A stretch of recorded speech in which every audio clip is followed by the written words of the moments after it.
Boa tarde a todos. Sejam bem-vindos à nossa segunda live de 2024. Sou o Sidney Moraes, analista de investimentos aqui da PreviBuyer. Gostaria já de agradecer a presença dos nossos convidados, né? Então, estamos aqui com o Thiago Belodi, representando a XP, que são os nossos gestores de investimentos. Também o Guilherme Benites, representando a Agitus, que é a nossa consultoria de investimentos. Sejam bem-vindos. Muito obrigado aqui pela ajuda e a presença de vocês. Sobre a pauta, no primeiro momento, nós gostaríamos de falar um pouco sobre o processo, a finalização, né, do processo de incorporação. Traremos algumas informações importantes, compartilharemos algumas informações importantes com vocês. Na sequência, nós teremos o Thiago falando de cenário econômico, aquilo que está ocorrendo no momento e uma perspectiva futura. O Guilherme traz ali para a gente os resultados dos investimentos. E, por fim, nós teremos um momento ali de perguntas e respostas. Então, o nosso chat já está liberado para vocês enviarem as suas perguntas. E, ao final, eu irei direcioná-las aos nossos convidados. Importante, todas as perguntas que não forem relacionadas ao tema da live devem ser direcionadas ali aos nossos canais de atendimento. Então, ali no nosso chat, a gente vai deixar para vocês também todos os nossos canais de atendimento e a equipe prontamente irá atendê-los. Muito bem. Ali no fechamento, né, agora no último mês de abril, nós finalizamos o processo de incorporação. O Plano Monsanto, agora, vamos lá. Bom, acho que essa é a minha deixa aí para falar desse slide que já tá no ar. Boa tarde, todo mundo. Obrigado pela participação. Eu vejo que a gente até não tem tanto um quórum tão grande quanto a gente costuma ter, mas acho que é importante deixar registrado essa informação sobre o processo de incorporação. Acho que vocês acompanharam todos os comunicados que a PreviBuyer fez. Agradeço a Ellen, ao time aí que fizeram os comunicados, conduziram isso, fizeram as apresentações. Mas por ser aqui a live de investimentos, para a gente tratar dos investimentos e dar a palavra para o gestor das nossas carteiras, dos nossos fundos, junto com a consultoria de investimento que nos assessora, eu quero falar exclusivamente da jornada de investimento que nós fizemos. Aí eu cheguei ali em dezembro de 2020, mas desde 2019, quando houve aí o deal Bayer-Monsanto. Então, a gente fez essa arte aqui para tentar deixar um pouco mais visível o movimento de incorporação ou de harmonização dos investimentos, porque é mais sobre isso. Qual que é o objetivo de trazer esse tema? Para desmistificar algumas dúvidas que alguns participantes podem ter sobre a diferença de rentabilidade ou, eventualmente, a performance que, por outros motivos, não está tão boa em alguns dos perfis. E o desmistificar não tem nenhuma associação com o processo de incorporação e nem com a mudança de plataforma, ou enfim. Então, um momento, e aliás, só para me corrigir, não é que a rentabilidade, a performance não está tão boa, o mercado não está tão bom, e a gente ainda está conseguindo performar de maneira defensiva nesse mercado. Acho que isso é importante deixar claro, e aí Guilherme Benites da Agitus e o Thiago Belodi da XP acho que vão conseguir explorar um pouquinho melhor isso. Mas nessa arte aqui, então em 2019, quando houve o deal, obviamente naquele primeiro momento, existiam duas entidades, existiam duas pessoas jurídicas que administravam planos de previdência, a Previmon e a PreviBuyer. Por isso que aquelas duas bolinhas ali estão em cores distintas e e bastante separadas, porque eram duas entidades independentes. Neste momento, obviamente, as rentabilidades, eu estou falando exclusivamente das rentabilidades, elas eram diferentes. Até por isso eu deixo um pouco ali aquele sinal de diferente maior, porque elas eram e deveriam ser diferentes, porque eram duas entidades. Eram duas políticas de investimentos distintas, eram duas estruturas de investimentos distintas e dois planos. Então, em 2020, um primeiro movimento que foi feito, que iniciado em 2019 e concluído em 2020, porque os processos em previdência, por ser extremamente regulado, eles demoram. Então, as duas entidades, os dois CNPJs, elas se uniram. Os planos não, mas os CNPJs, eles se uniram. Então, em 2020, isso melhorou ou diminuiu o gap, a diferença entre as rentabilidades, porque já era uma única entidade, já era, portanto, uma única administração. Portanto, com uma única administração, obviamente, a política de investimento já ia se harmonizando, né? Não exatamente nesse momento, porque a gente tinha acabado de incorporar. E aí, as políticas, em 2021, a gente tinha, pode colocar lá o xizinho, então a gente já não tinha duas entidades e não tinha duas políticas, porque em 2021 a gente tinha apenas de diferença, porque as políticas de investimento tinham sido harmonizadas, dado que era a mesma estrutura, fazendo a gestão, as duas políticas de investimento já estavam alinhadas, praticamente a mesma. Não eram 100% as mesmas e as rentabilidades não eram as mesmas, porque quando você faz duas políticas de investimento, porque você tem que fazer para cada plano, mas você produz as políticas iguais, porque é a mesma cabeça, pensando no mesmo mercado, no mesmo cenário, então você produz duas políticas de investimentos iguais. Mas quando você dá essa política para o gestor, eram dois gestores distintos, porque nós tínhamos duas estruturas de investimentos distintas. Uma do legado Monsanto, que era Bradesco e o Wester, e uma do legado Bayer, que era a XP. E aí, em 2022 e 2023, nós alinhamos mais ainda esse processo, porque a gente iniciou um processo ali de incorporação dos planos. Então, a gente harmonizou a primeira coisa ali no final de 2021. No final de 2021 foi as estruturas de investimentos. Então, as estruturas de investimentos, elas foram harmonizadas. Então, 2022, 2023 inteiro, eram as mesmas estruturas de investimentos, era o mesmo gestor.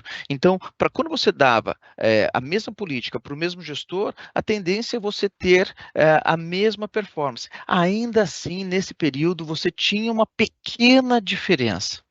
Uma pequena diferença, porque ainda eram dois planos de previdência. Essas estruturas são blindadas dentro lá da Previc. Eram dois planos distintos. Então, como plano, a estrutura, o dinheiro do plano do legado Bayer, ele tinha uma carteira de imóveis e uma carteira de operações com participantes, que eram empréstimos, diferente do legado Monsanto, que não tem imóvel e que não tinha também operações com participantes. Essas rentabilidades então sempre ia dar uma diferençazinha.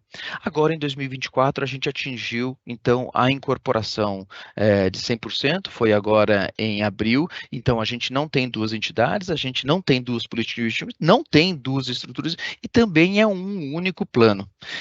E isso vai fazer com que agora a gente tenha uma única performance. E com isso a gente vai, acho que juntos os dois legados poder cobrar e falar de uma única rentabilidade apenas e não das diferenças da rentabilidade. Eu acho que era esse o primeiro, esse o principal recado que eu, pelo menos, vim dar aqui. E agora eu vou deixar vocês aí com o Tiago para falar sobre a gestão. Eu espero que vocês tenham uma boa apresentação. E, Tiago, eu sei que você está com uma dificuldade tremenda aí com uma gastrite que você tem. Obrigado pelo teu esforço aí de nos atender. Talvez eu não tivesse ter dito para você não ficar numa situação, mas é isso. Obrigado pelo teu tempo aí e faça aí nos seus 20 minutos para depois você repousar. Obrigado. Vamos lá, obrigado. Eu posso compartilhar aqui? Tela? Pode sim, Thiago. Então vamos lá, pessoal. Boa tarde, obrigado por mais um mês aqui para a gente ter esse bate-papo. O que eu preparei hoje, nessa parte de cenário, a gente está vivendo um período bem desafiador dos mercados, mas que todavia tem algumas oportunidades. Eu vou falar um pouco do que a gente está fazendo, onde a gente está conseguindo encontrar algum alento, o que foi implementado nas carteiras, e esses eventos mais recentes que a gente experimentou entre os meses de maio e abril. Então, quando a gente olha o fechamento do mês de maio, por muito tempo a gente ficou em cima daquela ideia de que o Brasil depende do movimento dos Estados Unidos. Então, isso perdurou ao longo do ano passado. Nós tivemos, sim, essa dominância da taxa de juros norte-americana. Era muito intuitivo imaginarmos que, se o juro norte-americano subir, o juro brasileiro vai subir e tudo mais. Então, a gente andou nessa combinação com as taxas norte-americanas. E, no entanto, no mês de maio, a gente teve uma reversão disso. Então, nós tivemos boas leituras inflacionárias nos Estados Unidos. Isso permitiu com que a taxa cedesse e o mercado começou a acreditar em um potencial queda de juros este ano ainda. Isso impulsionou as bolsas internacionais. Então, quando a gente vê nessa tabelinha, esse terceiro bloco são as bolsas globais, bolsa americana, a bolsa de tecnologia, que é a Nasdaq, mercados emergentes em geral. Então, foi um mês positivo para ativos, dado que houve uma melhora de percepção nos Estados Unidos. Porém, o Brasil não acompanhou. A gente registrou mais uma queda de 3% no Ibovespa. E aí a pergunta que se faz é: o que aconteceu? Porque até então, esta hipótese de que nós dependemos deles, né, e nós vamos juntos, eventualmente um pouco mais, um pouco menos, esse é um mês que chama muita atenção na medida em que o S&P, que é o índice norte-americano, subiu 6 e o Ibovespa caiu 3. Ao passo que na renda fixa, e a gente já vai explorar um pouco o que aconteceu aqui na renda variável, e de uma forma geral no Brasil, nós tivemos um CDI de 0,83 no mês, nós tivemos um bom desempenho dos ativos atrelados à inflação, todos eles superando o CDI nesse período. Nós vamos entender por quê, o próprio crédito privado, novamente, colocando bons resultados, e vamos entender por quê. Mas esse é o primeiro recado. O Brasil descolou-se, não de agora, né, mas ficou evidente este descolamento entre o que está acontecendo lá fora e as nossas próprias questões, né? O pessoal, eu ouvi um termo que eu gostei, que é: estamos tropeçando nas nossas próprias pernas. Quando a gente olha, por exemplo, a taxa de juros norte-americana, que é a linha preta, em relação ao 1º de maio, então fechamento de maio contra o começo de maio, nós tivemos uma queda desses juros, então isso impulsionou os mercados. Juro para baixo é sempre bom para os ativos, mas no Brasil foi ao contrário, a linha preta está acima da linha azul. Por quê? Porque aqui a gente teve o avanço de todas essas questões fiscais. Então a gente teve tanto o governo indo numa direção de mais gastos, e toda a reforma tributária, toda a busca por arrecadação é para financiar novos gastos. Isso não tem vamos falar assim, um fundamento de longo prazo, um equilíbrio de longo prazo. Então, essas preferências já estão reveladas há um tempo e elas se intensificaram.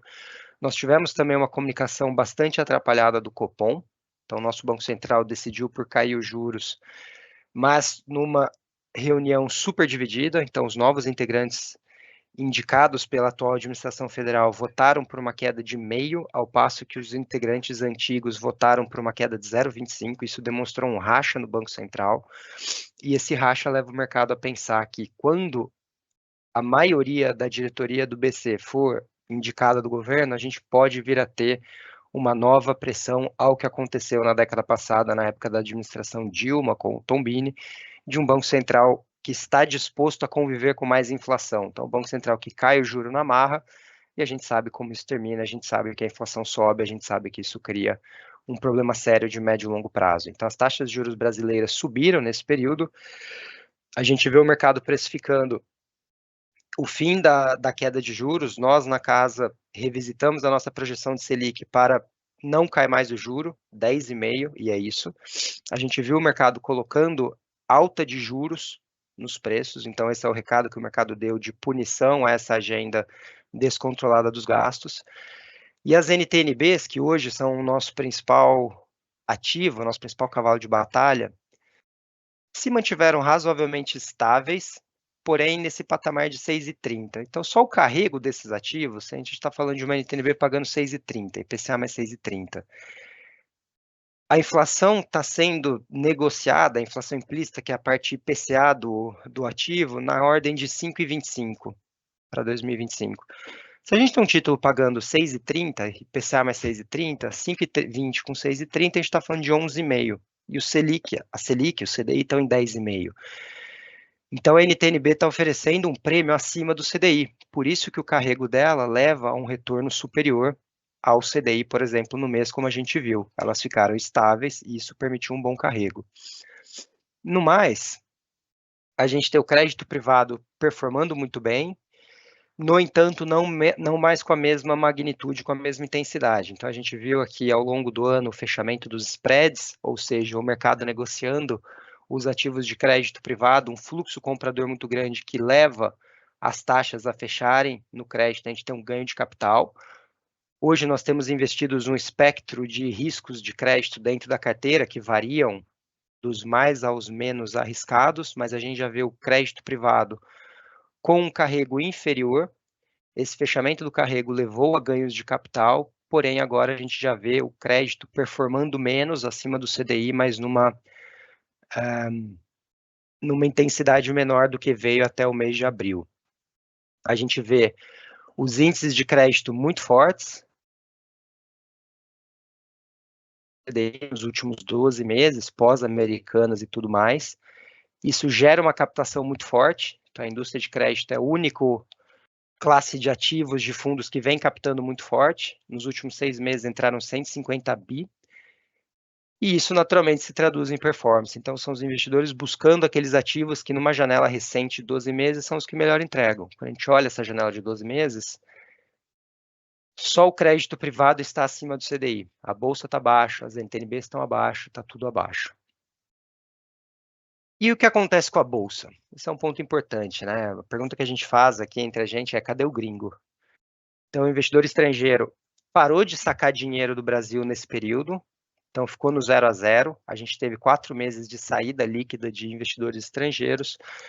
No entanto, é um mês que a gente deveria pensar que o investidor estrangeiro gostaria de comprar Brasil, porque o juro lá fora cedeu, isso sugere um apetite a risco, mas o dinheiro não veio. O dinheiro não veio porque o investidor estrangeiro tem monitorado essa questão fiscal, esse descompasso político, ele tem monitorado essa questão do Banco Central, e os próprios mercados emergentes, de uma forma geral, têm sido reduzidos nos portfólios globais, porque você tem as melhores histórias do mundo na Bolsa norte-americana, com toda essa agenda de tecnologia e tudo mais. Então, mesmo com o juro lá fora melhorando, não houve uma entrada de capital estrangeiro. Isso é uma coisa que chama a nossa atenção.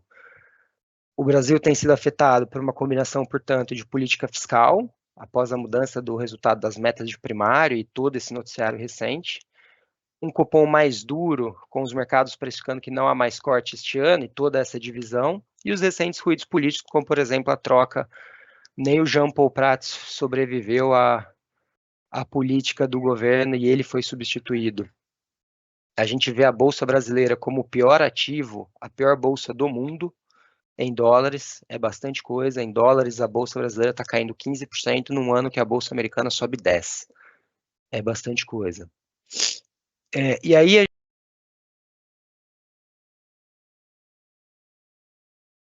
Tiago, eu acho que a gente perdeu o seu áudio. Perdão. Eu acho que você está no mudo. Agora voltou, vai. Bati sem querer. Então, a gente fez uma pesquisa com os nossos clientes, investidores, perguntando para eles o que vocês acham da Bolsa. Então, numa escala de 0 a 10 de otimismo, no início do ano, a gente tinha 80% dos respondentes dizendo que achavam que a Bolsa tinha uma nota 6 com 8, comprar a Bolsa. Isso caiu, metade dessa galera migrou para uma ideia de que a Bolsa é uma nota 3 com 5, ou seja, o apetite por Bolsa diminuiu. Nós tivemos uma temporada boa de resultados, no sentido em que metade do pessoal que respondeu à pesquisa afirmou que o resultado das empresas públicas listadas vieram em linha com o esperado ou melhor que o esperado. No entanto, Quando a gente pergunta se essa temporada de balanços é um ponto de inflexão, a resposta foi não. Ou seja, o lucro das empresas está melhorando, mas os investidores não fazem disso um ponto suficiente para mudar a percepção deles sobre renda variável, porque essa questão fiscal, o que você acha que deve ser o maior risco do Brasil, todo mundo já colocando os riscos fiscais como principal ponto. Então, isso é o que está na cabeça de todo mundo, isso é o que as pessoas falam, é o que preocupa o investidor. E quando a gente olha a própria Bolsa, ela se encontra num ponto de vista de valuation, né, que a gente chama, barato. Ela negociou esses múltiplos em outubro do ano passado, antes daquela super alta, negociou no começo do mandato Lula, depois o mercado melhorou, e na pandemia, na crise da Covid. Então, a gente vê prêmio na Bolsa, mas a gente acha que o balanço de risco ainda é difícil, ainda é ruim, ainda não é hora. A gente gosta muito das NTNBs, porque as NTNBs hoje negociando nesse patamar de 6,30 é um nível tradicionalmente alto, como eu falei, tem um carrego bastante interessante sobre o CDI. A gente tem na cabeça essa ideia de que uma B acima de 6 é um bom investimento, então nesses últimos 2 meses a gente andou comprando comprando NTNB para os portfólios, resgatando outros ativos de risco como bolsa, fundos multimercados e, portanto, concentrando na NTNB, o nosso principal cavalo de batalha, aquele ativo que a gente acredita ser o melhor. Nós revisitamos, isso aqui eu preciso atualizar. A gente revisitou a nossa Selic para 10,5, como eu falei. Então, isso aqui está 10, mas é 10,5, foi revisitado esta semana. Então, a gente acredita que os juros não vêm mais a cair. E um recado final, do ponto de vista de carteira, a gente acredita que, mesmo com esses preços, com tudo isso que está acontecendo, o governo pressionado, etc., o Brasil tem instituições, tem um Congresso, tem o PIB, né, tem empresários que evitam que a gente entre por um caminho mais à la Venezuela, à la Argentina, e toda vez que o mercado piora muito, hoje é um bom exemplo disso, a gente tem o que a gente chama dos choques, né, alguém enquadra o governo. Então, o Haddad, a Simone Tebet ontem, o Lula, falaram muito esse período, isso deixou o mercado muito ansioso com essa ideia de que os juros, que os gasto é vida, né? Aquela política da Dilma, vamos gastar dinheiro como se não houvesse preocupação fiscal, o mercado puniu, o dólar subiu, a bolsa caiu, o juro subiu, e hoje eles vieram naquela ideia meio os bombeiros do governo tentar apaziguar, entre aspas, a Faria Lima, né? Que na verdade vale para a sociedade inteira. Então a gente acha que, apesar de tudo, o momento de compra de uma NTNB é muito bom, porque os preços são atrativos, a gente tem um crescimento de PIB bom, o PIB está crescendo 2,2, ele vem sendo revisado para cima, diferentemente daquele período da Dilma, que a gente teve uma super recessão, a macroeconomia vai bem, e a gente tem aqui um momento em que toda vez de novo, né, que o mercado azeda muito, usando um termo mais popular, vem algum choque, vem algum enquadro, o governo tenta acalmar os investidores, que é o que a gente está vendo hoje. O juros está fechando, está melhorando o desempenho, porque a gente sempre acredita que alguma coisa acontece, né? Depois do impeachment da Dilma, nós temos instituições e agentes econômicos sociais que evitam uma derrocada maior, por isso que, inclusive, a gente vê bons preços nessa NTNB acima de 6,30. Eu passo agora para o Guilherme. Perfeito, Thiago. Deixa comigo aqui. Deixa eu colocar primeiro, né? Vou colocar as lâminas aí para a gente dar uma olhadinha nos resultados. Enfim, então só para dividir com vocês, né? Então a minha parte aqui é falar um pouquinho dos resultados.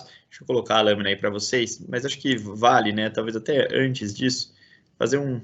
Eita, na verdade, eu não sei o que está acontecendo aqui. Tem um QR Code aí na tela. Vamos ver. Pode colocar. Posso, obrigado. Deixa eu ver. Pronto. Então, só deixar a lâmina aí para vocês, super conservador, né? Mas, enfim, a gente pode usar o Prevlev ou o CD, os resultados, né, vão ser coincidentes, mas só antes de puxar os resultados, né, fazer breves comentários em relação ao que a gente viu até agora, né, fazer talvez um resuminho aí. Em primeiro lugar, né, eu acho que a situação de mercado é uma situação que está bastante complicada, né? Algumas coisas um pouco mais, eu diria, mais por deterioradas, né? Mas via de regra, bastante complicado, tá?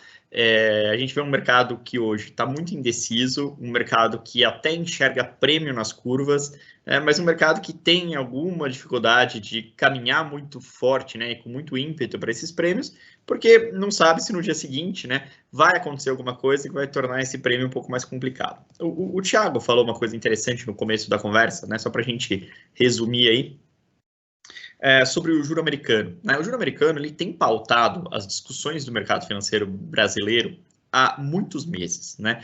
Eu acho que, na prática, a gente nunca vai conseguir fazer nenhuma apresentação de mercado, falar de resultados, etc., sem, pelo menos, mencionar o juro americano. Só que, no final do ano passado, segundo semestre, sobretudo do ano passado, o juro americano respondeu por 100% daquilo que a gente falava, né? Então, era até engraçado, porque a gente conseguia explicar quase tudo o que tinha acontecido no Brasil, né, usando uma única variável que nem é nossa, né, é o juro americano. Facilitava um pouco a nossa conversa, tá? E facilitava também os gestores imaginarem o que vai acontecer na sequência, assim, você dá uma olhada no que você está esperando para o juro americano, já mais ou menos você consegue prever o que os outros ativos vão passar, né? Isso foi até o final do ano passado. Esse ano, gente, eu acho que o juro americano continua, e ele vai sempre continuar, com uma força importante para pautar a economia local, mas à medida que a gente vai tendo mais eventos no Brasil, né, questões fiscais, questões monetárias, comunicação do Banco Central, à medida que a gente vai tendo mais eventos, o juro americano pauta sim, mas não pauta mais 100% do que está acontecendo. Então agora ele pauta um pedaço, mas existem outras questões internas que pautam um outro pedaço da economia, de como o mercado se comporta. Só para a gente fazer um paralelo aqui, poderia dizer o seguinte: o ano passado, 100% dos resultados que a gente via, eles eram explicados por Estados Unidos. Esse ano, vamos dizer que 60% são explicados por Estados Unidos, 40% são explicados por questões locais, né? Esses 60-40, a gente já estou fazendo aqui um grande chute, tá? Não é nada preciso, né? Muito longe disso. Mas mais para vocês terem uma ideia de que continua assim, né? É importante, mas a gente tem questões internas que o mercado está começando a jogar um pouco mais de luz, e à medida que o mercado vai jogando luz, esses temas entram para fazer preço. Eles podem fazer preço para o mal, né, que é o que acontece quando, por exemplo, o mercado tem alguma dúvida sobre a questão fiscal, podem fazer preço para o bem também, né? Amanhã sai alguma notícia, aparece alguma questão que o governo fala, que o mercado interprete como algo, né, como um aceno favorável ao mercado, à questão do fiscal, o mercado vai ficar feliz com isso, né? Então, a gente tem, né, acho que fundamentalmente, para olhar esse ano, né, a gente tem o mercado lá fora que, digamos, não ajudou, o mercado não foi tão tranquilo, apesar da bolsa estar super bem, o mercado de juros não foi tão tranquilo, a bolsa continua lá respondendo às ações de tecnologia, que com certeza todos vocês que acompanham aqui também devem estar acompanhando em outros fóruns, né? Mas o mercado aqui dentro, né, ele tem respondido a esses dois estímulos, né? Há um estímulo lá fora que não está tranquilo e há um estímulo local que, particularmente, né, de meados de abril para frente, ele acabou gerando um estresse talvez até muito maior do que o que a gente poderia imaginar, tá? E aí os resultados que a gente vai ver agora, gente, eles são decorrentes, né, na sua integralidade, daquilo que a gente está vendo no mercado, né? Então, se eu errasse aqui a apresentação e apresentasse uma lâmina de algum outro cliente que a gente acompanha, vocês veriam resultados muito parecidos, né? À medida que você tem perfis que tomam um pouco mais de risco, esses perfis estão sofrendo um pouco mais nesse ambiente de incerteza. Vai mudar um pouco, vai ter algum trigger para esse ambiente melhorar, também vão ser os perfis que vão se beneficiar mais, né? Claro, a gente vai fazendo, né? A XP, na figura do Thiago, eles vão fazendo ajustes, né? Para ser um voo, digamos, menos turbulento. Mas, enfim, quando você pega um céu super carregado de nuvens, uma chuva muito forte, etc., o que dá para a gente fazer no máximo, né? É evitar uma turbulência muito forte, mas que vai ser turbulento, vai ser, e tem sido, tá? O Acaso colocou isso no começo, acho que assim, esse é um ponto só para reforçar o que ele falou. Enfim, os resultados, né, eles estão 100%, e isso sim, posso afirmar com bastante tranquilidade, eles estão 100% atrelados, né, ao que está acontecendo com o mercado, e zero, né, atrelados a qualquer movimento de migração. Esses movimentos, em termos da carteira de investimentos, né, que é a carteira que eu acompanho, e a gente olha isso diariamente e com reportes semanais, essa carteira não foi influenciada em nada, né, por esse movimento de migração. Esse é um movimento que acaba acontecendo muito mais, né, no lado do passivo, né, que é aquela parte previdenciária, né, de olhar os benefícios de cadastro, etc., né, do que na parte de investimentos. Na parte de investimentos, a gente conseguiu fazer isso de maneira bastante transparente, tá? Enfim, então, só fazendo um resumo rápido aí das colocações do Thiago, né? Infelizmente, assim, eu adoraria vir aqui para vocês e trazer notícias muito melhores, né? Mas, enfim, a gente está passando por um período de mercado que foi complicado. Ano passado a gente viveu uma coisa muito parecida, um mercado que não saía do lugar. No final do ano a coisa andou, né? Enfim, a expectativa, obviamente, é que alguma coisa volte a acontecer. A gente não tem um prazo para que isso aconteça, porque precisa de um gatilho importante lá fora, precisa de um gatilho importante aqui dentro.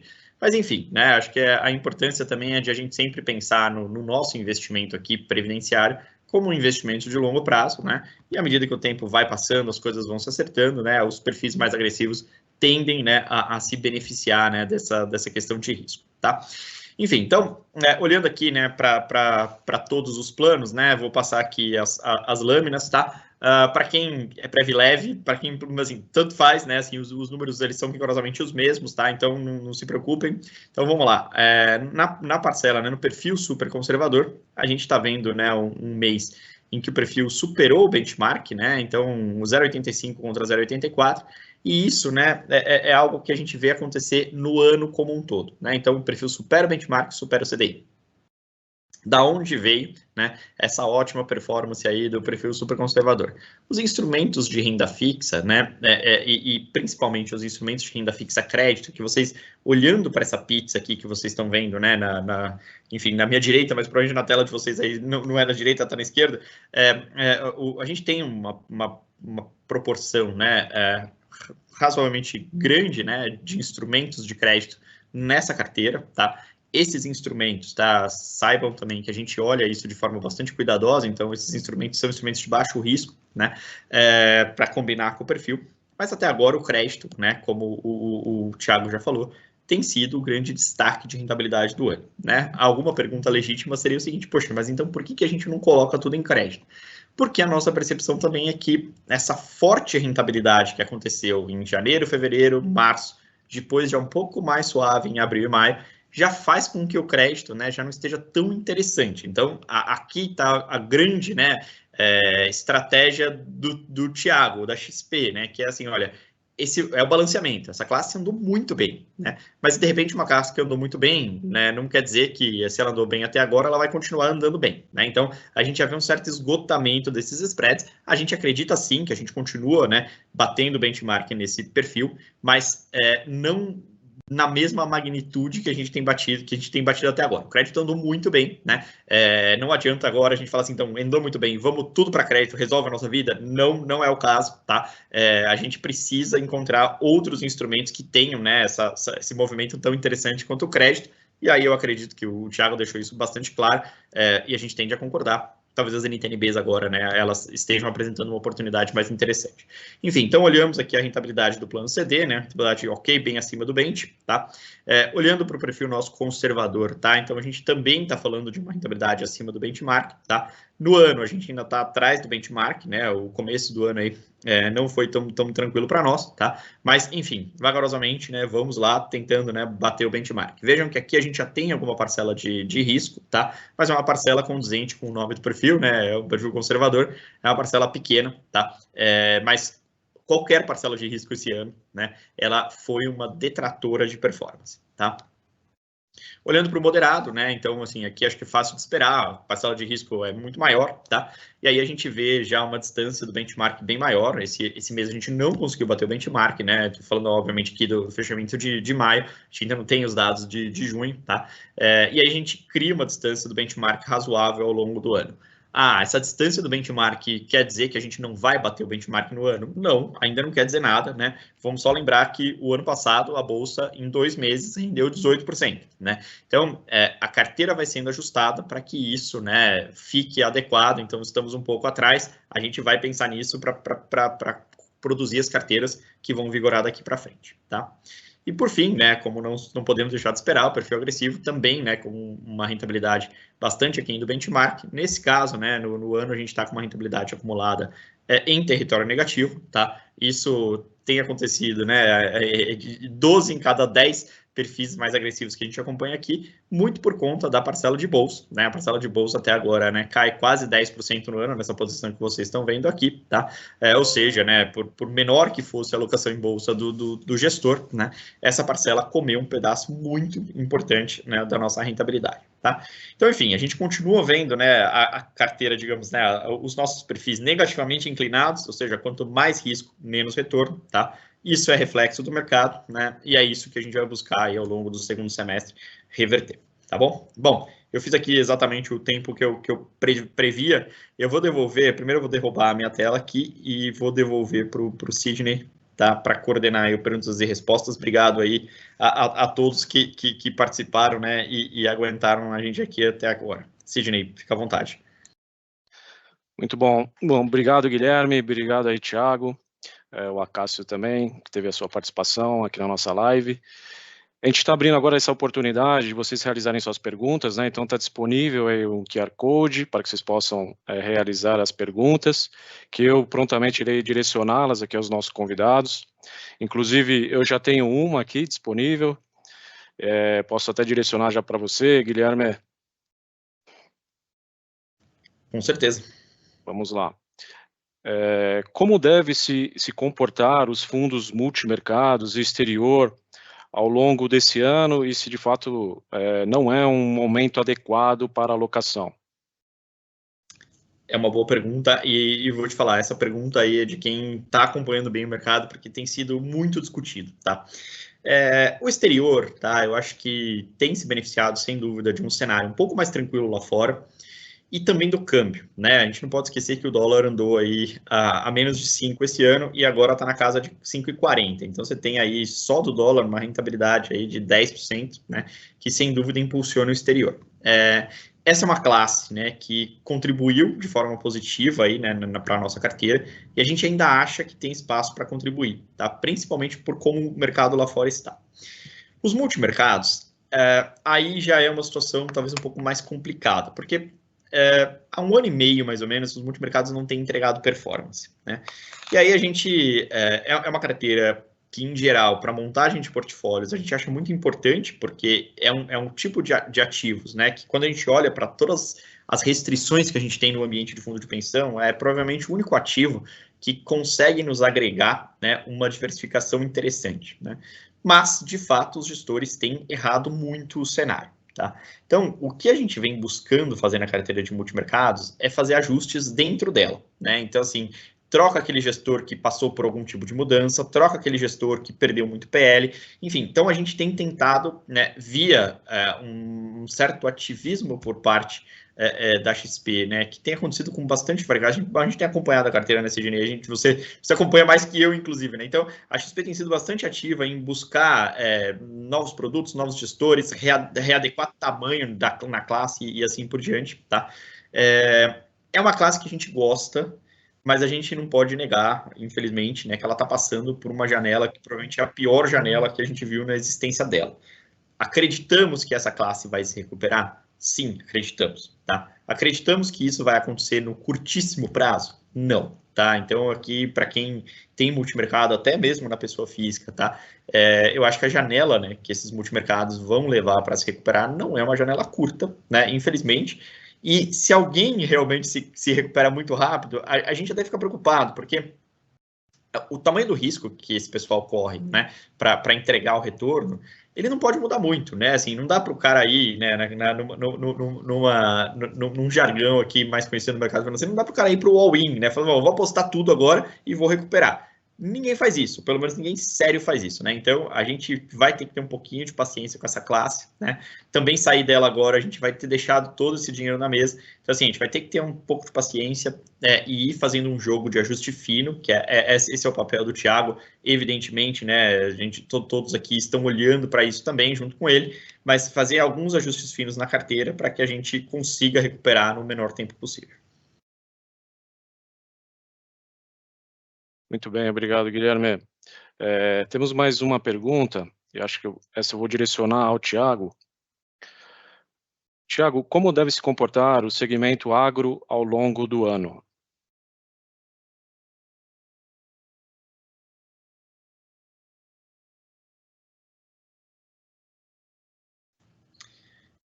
Não sei se o Thiago está conosco. Eu não sei. Eu posso pegar. Vamos lá então, Guilherme. Se ele não estiver aí, enfim. Outra pergunta interessante, tá? O segmento agro, tipicamente, é um segmento que acaba se beneficiando de um dólar mais forte, tá? Então, isso acaba ajudando, porque a venda, né, que é exportação, acaba se beneficiando aí de um dólar mais forte, tá? Por outro lado, o que a gente tem visto, né, a gente viu um agro um pouco mais deprimido, né, de um ano e pouquinho para agora, né, então os preços, né, das commodities caíram quando a gente olha em dólar, tá? E tem algumas questões que eu vejo o mercado hoje se preocupar mais, né?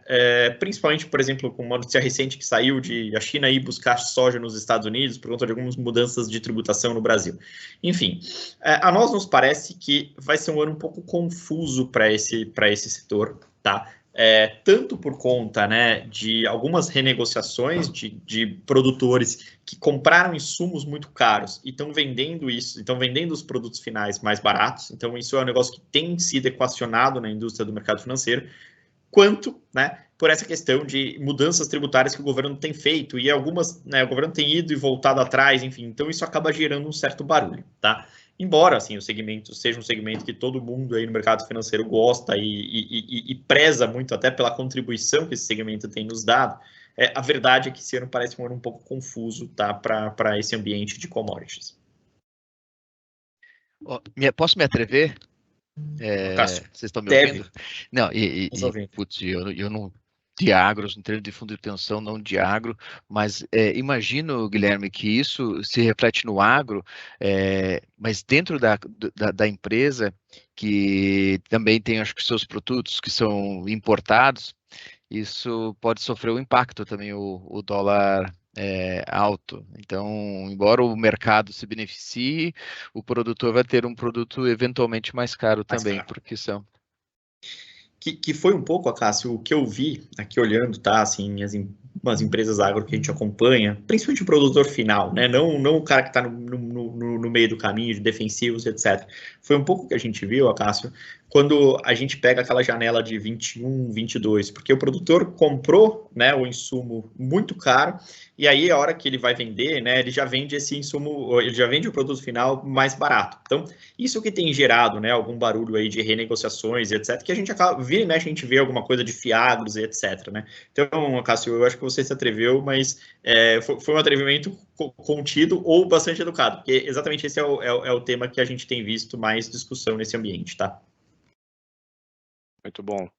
Uma das perguntas que vieram aqui para nós é qual que é o benchmark, né, do perfil moderado. O benchmark é 115 do CDI, do nosso perfil moderado. Uma pergunta também, Guilherme, atualmente estou no perfil agressivo. Se eu mudar para o conservador, eu teria alguma perda? Olha, a mudança em si, tá, da forma que ela é feita, a mudança em si ela não tem atrito, tá? Então, quer dizer, assim, se a gente faz aqui dentro, da forma como a gente organizou os investimentos e a transferência de um perfil para outro, tá? Não há atrito, tá? O que vai acontecer, tá? Para você que fez essa pergunta, é o seguinte: lá no perfil agressivo, como vocês viram nas lâminas, né? O perfil agressivo ele tem hoje 14% de bolsa, né?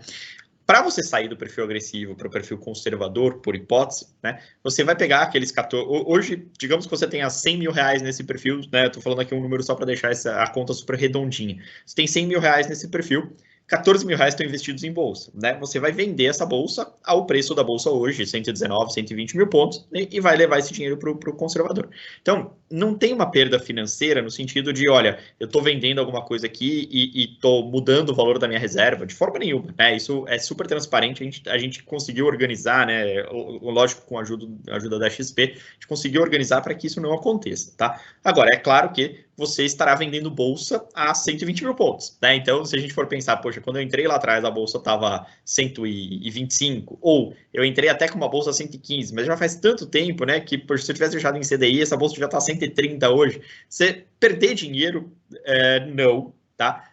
Mas deixar algum dinheiro na mesa, no sentido de que, poxa, alguns ativos que você tem lá, talvez eles venham a se valorizar, né, num prazo médio aí, isso sim pode acontecer, tá? Isso enfim, mas também isso, né, acho que você que perguntou, né, conhece Isso é o que acontece quando a gente decide sair de um investimento para o outro, né? Então, eu saio do investimento B para o investimento A. Se daqui para frente o investimento B, né, for melhor que o A, paciência, né? Eu acabei deixando aí alguma recuperação na mesa. Então, de novo, antes, Sidney, deixa eu... Estou me atrevendo, eu acho que demais aqui, mas é aquilo. Perfil, você tem que olhar para você mesmo, seu horizonte, e tentar não operar o perfil. Porque quando tem esses ajustes de cenário, taticamente, o gestor já faz as adaptações no perfil. Acho que isso é importante. Então, se você faz, você vai ter um efeito duplo, ou até mais agressivo se você mudar de um agressivo para um conservador.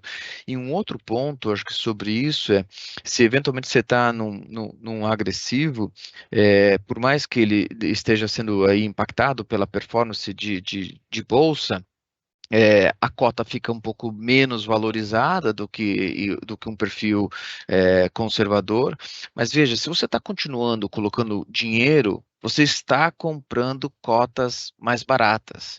Então, quando isso voltar, você volta com uma quantidade de cotas maior, e essa é a estratégia da poupança de longo prazo. Então, exceto se você for um participante que tem um curto horizonte pela frente, aí realmente talvez não seja o caso de você estar no perfil agressivo. Tá. Exatamente. Se você puder só me deixar pegar um gancho do que você falou, né? No final das contas, né, a gente olha os perfis talvez mais atrelados, né, a tempo, né, do que necessariamente essa sua vontade de mexer neles, né? Perfeito. Então, assim, eu acho que você estar, né, num perfil agressivo com muito tempo pela frente para sua aposentadoria, tudo bem, né? O perfil ele é setado, né? A alocação do perfil, tanto na política de investimentos quanto pelo que o Thiago está aí fazendo, ele já é setado com essa cabeça, né? Então, a ideia de fato é assim, quando a gente pensa nos perfis e constrói os perfis, a ideia de fato é que a pessoa vá mantendo o perfil e só mude efetivamente quando o tempo para a aposentadoria dela for reduzindo, né? De forma relevante. Todo dia nosso tempo para a aposentadoria reduz, é claro, mas reduzindo de forma relevante, né? Aí sim faz sentido a gente mudar. Muito bem. É isso, né? Um pouco do momento de vida que eu estou vivenciando, qual que é o meu ciclo de vida para a escolha desse perfil, né? Que a gente tem até estudos mostrando, né, que essa questão, até que o Acaso comentou, de ficar trocando toda hora de perfil, de acordo com o que acontece no cenário, a gente vê perdas relevantes, né, ao longo do tempo, de dinheiro que é deixado na mesa justamente pela escolha em momento equivocado de migração de perfis de investimentos. Deixa eu ir para a próxima. Guilherme, 2023, a Selic estava projetada para 9% para esse ano, né? Lá no fechamento de 23. Existe espaço para chegar lá? Não. Bom, essa dá quase para responder, né, com muita firmeza. Gente, eu cheguei a ver algumas assets, alguns economistas projetando final de 24, né? No final de 23, projetando o final de 24, alguma coisa perto de 8,5, inclusive, tá? Mas o consenso está certíssimo, era 9, tá? Acho que não, tá? Acho que não existe esse espaço, porque o grande ponto no final de 2023, também, né, se imaginava que o juro americano seria cortado, né, cerca de 6 vezes ao longo de 2024. E a verdade agora é que a perspectiva que o mercado tem é que talvez, porque pode não acontecer, o juro americano seja cortado uma única vez em 2024, na reunião de dezembro, né? Então, a gente está falando de um juro americano que, em geral, é o patamar de tudo, né? Que era para cair muito, né? Era para cair, na verdade, 1,5 ponto, né? Que são esses 6 cortes, e na realidade vai cair talvez só 0,25. Então, nada mais justo do que também revisar a nossa Selic. 9 parece ser hoje um número agressivo? Sim, parece ser um número agressivo. O mercado tem colocado, né, essa perspectiva de que a Selic sequer vai ser cortada até o final do ano. Então, a Selic permaneceria no 10,5. Essa é, inclusive, a projeção da XP e de alguns outros, né, grandes players aí de mercado. A gente tem visto o pessoal ficar entre 10,5 e 10,25. Tá? Há espaço para a Selic ir um pouco abaixo desse 10,5 e 10,25? Sim, tá? Eu acho que eu não me surpreenderia de forma assim, muito, muito absurda se essa Selic chegasse perto de 9,75 ou 10, tá? Mas 9 é hoje um número que nos parece um pouco distante da realidade, tá? Muito por conta, né? Não por conta da nossa inflação, né? Que em geral é o principal driver da Selic, mas muito por conta do que está acontecendo com o juro nos Estados Unidos. Muito bem. Mais uma pergunta, Guilherme. Estou tentando guardar e investir um valor pensando em um futuro próximo, máximo 2 anos em aposentadoria. Perfeito. Qual o melhor caminho para esse investimento? Eu gostei muito da abordagem do tempo, tá? Eu acho que nós temos duas alternativas aí. Os próprios investimentos pós-fixados podem ser uma alternativa interessante, tá? Porque a Selic, né, que a gente acabou de falar dela, ela tende a permanecer um pouco mais alta. Vamos dizer aqui, fazer olha, ninguém tá certo, né? Nem o cara do 10,5 hoje, nem o cara do 9 lá atrás, vai ser 9,75. 9,75 de Selic, como a inflação que está rodando na casa nesse ano, já tem gente com projeção na casa de 4 e pouquinho, parece que o seu ganho real está bastante interessante. Tá? Então, eu acho que um caminho seria algum investimento mais conservador, a exemplo de caixa, alguma coisa de crédito com muito pouco risco, né? Alguma coisa mais parecida, por exemplo, com o que hoje é o nosso perfil conservador. Desculpa, nosso perfil super, o mais conservador deles, né? O super conservador, tá? Então, eu acho que esse seria um caminho possível. Um outro caminho possível que eu te sugiro é o seguinte: hoje, a gente tem NTNBs para esse prazo, né? Então, a gente poderia pensar, poxa, a gente está em 2024, vamos pensar numa NTNB 2026 ou 2027, né? Que vai ficar talvez lá no meio dos seus 2 anos, né? Essas NTNBs estão pagando inflação mais 6,3, 6,4, né? 6,3, né? 6,3 de juro real nesse período me parece muito interessante. Vai ter algum risco, ela vai chacoalhar um pouquinho daqui até lá? Vai, né? Mas vai chacoalhar pouco, porque ela é muito curta. E na sua aposentadoria, né, no dia que você receber esse dinheiro de volta, ele vai ter rendido os 6,3, 6,4 da sua compra. Então, eu vejo 2 caminhos, tá? Eu não arriscaria, né, sendo você e pensando, né, nessa aposentadoria num prazo tão curto, eu não arriscaria fazer nada muito mais agressivo do que isso, tá? Eu tentaria realmente ficar em instrumentos de caixa mais parecidos com o nosso lá super conservador, ou numa NTNB com um prazo bem curto, aí entre 26 e 27. Muito bem. E mais uma pergunta, Guilherme. Eu sou leigo no assunto. Olá, sou leigo no assunto e para mim não está claro o que influencia o rendimento dos planos CD. Eu acho primeiro assim, legal a gente sempre pensar, né? Poxa, eu conheço esse assunto, não. Se não, isso não é nenhum demérito, problema nenhum, vamos sempre atrás, tá? O que influencia o rendimento? Aí vai depender um pouco, tá? Do perfil, né? Os perfis, de forma geral, o que eu poderia dizer? Olha, o perfil mais agressivo, a gente tem todos os instrumentos possíveis, né? O que vai influenciar o rendimento? O CDI vai influenciar, a bolsa vai influenciar, o investimento no exterior vai influenciar, né? Então, esses 3 fatores vão sempre influenciar todos. O que muda de um perfil para outro? O tamanho da influência, né? Então, no perfil mais agressivo, né, a bolsa e os investimentos lá fora vão influenciar muito mais do que no perfil conservador. O perfil conservador ele é majoritariamente influenciado pelo CDI e por esse crédito de baixo risco que a gente estava falando, tá? Então, o que eu pensaria no seu caso, assim? Como se você pensasse, né? A gente lembrar das nossas aulas na minha época, né? Assim, eu vou denunciar a idade do 2º grau ou, né, do ensino médio. Né, aquela história de matrizes na matemática, né? Então, assim, a gente poderia pensar que a gente tem lá um joguinho, né, uns quadradinhos, em que no perfil mais conservador de todos, a gente só preenche o primeiro quadradinho, né? Então, as variáveis são CDI, bolsa, multimercado, investimento lá fora, né? No perfil mais conservador, a gente só preenche o primeiro quadradinho, nos outros, a gente vai preenchendo os outros cada vez mais escuros, né? Eles vão preenchendo com um tamanho maior. Então, sempre a influência vai ser de todos essas variáveis, né? O que vai diferir, né, entre um perfil e outro é o tamanho da posição, né, que a gente vai ter montado em cada uma dessas variáveis, tá? Muito bom. Guilherme, a gente tem mais 2 minutinhos, mais uma última pergunta só para a gente encerrar. Com a saída ali do Campos Neto do Banco Central, como que você vê o comportamento do Banco Central, né, e como o mercado vai receber esse novo diretor? Polêmica. Essa é polêmica. Polêmica. Se eu fingir que a internet caiu aqui e tal, fica muito ruim nesse momento, Sidney, só para saber.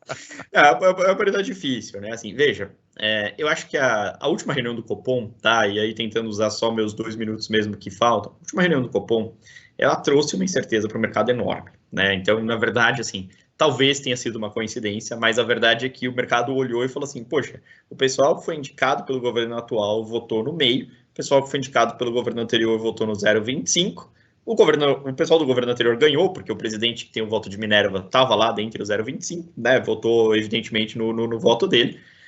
Mas ficou um Banco Central dividido, parecendo que você tem uma ala um pouco mais conservadora e uma ala um pouco mais agressiva, tá? Então, o mercado ficou com essa dúvida. Quando que a gente vai tirar essa dúvida? Talvez na próxima reunião. Seria legal que na próxima reunião a gente já conseguisse tirar essa dúvida, né? E falasse, não, realmente está todo mundo jogando junto.